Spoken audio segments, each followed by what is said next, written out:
సిద్దిపేట జిల్లా లక్ష్మక్పల్లి వెరిటా Sainik school teacher ను arrest చేసి రిమాండ్ కు తరలించారు పోలీసులు. విద్యార్థినిని లైంగికంగా వేధించాడని అతనిపై ఆరోపణలు వచ్చాయి.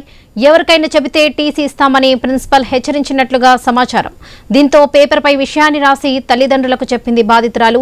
పేరెంట్స్ ఫిర్యాదు మేరకు కీచక టీచర్ ను అరెస్ట్ చేశారు పోలీసులు. ఇదే విషయానికి సంబంధించి పూర్తి అప్డేట్స్ మా ప్రతినిధి క్రాంతి అందిస్తారు. క్రాంతి.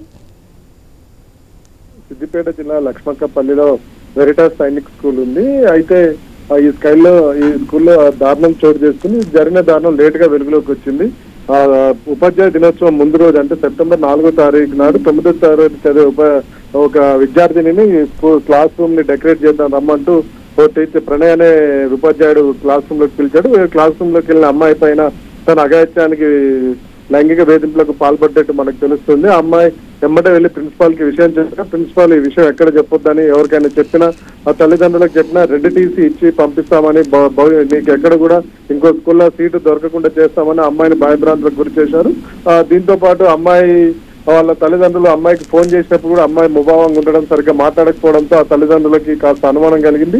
ఇంతలో ఈ అమ్మాయి కూడా లెటర్ రూపంలో జరిగిన దారుణాన్ని వాళ్ళ తల్లిదండ్రులకు తెలియజేసింది. దీంతో తల్లిదండ్రులు వచ్చి పోలీస్ స్టేషన్ లో ఫిర్యాదు చేశారు. పోలీస్ స్టేషన్ లో ఫిర్యాదు చేయడంతో పోలీసులు కేసు నమోదు చేసుకుని ప్రణయాన్ని ఉపాధ్యాయుని అరెస్ట్ చేసి రిమాండ్ కు తరలించారు. అయితే సైనిక్ స్కూల్ ఇక్కడ ఇది ఏంటంటే వెరిటాస్ అనేది ప్రైవేట్ సైనిక్ స్కూల్. మామూలు స్కూల్ అంటేనే అత్యంత క్రమశిక్షణకు మారుతారు. ఇక సైనిక్ స్కూల్ అంటే అత్యంత క్రమశిక్షణ నిబద్ధతతో ఉండాలి. ఇందులో మాజీ సైనికులు కూడా ఇందులో ఉపాధ్యాయులు వివిధ విద్యార్థులకు వివిధ అంశాల్లో శిక్షణ ఇచ్చేందుకు మాజీ సైనికులు కూడా ఉంటారు.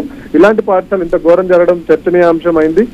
విద్యార్థుల ఇది ఇది రెసిడెన్షియల్ స్కూల్ లాంటిది. రెసిడెన్షియల్ స్కూల్లో విద్యార్థులకు ఇట్లా జరగడం అత్యంత దారుణంగా పరిగణిస్తున్నారు. ఇక విద్యార్థులకు ఇందులో మిగిలిన విద్యార్థులకు ఎప్పుడైనా ఇలాంటిది జరిగిందా, అసలు రక్షణ ఎలా ఉంది అనే దాని మీద చర్చ జరుగుతూ ఉంది. వరలక్ష్మి, మిగిలిన విద్యార్థులకు ఎవరికైనా ఇలాంటి అనుభవాలు గతంలో ఎదురైన అనే అంశం మీద ఇంకొంచెం లోతుగా దర్యాప్తు చేస్తే మరిన్ని విషయాలు వెలుగులోకి వచ్చే అవకాశం ఉంది. Varalakshmi. Right Kranti, thank you.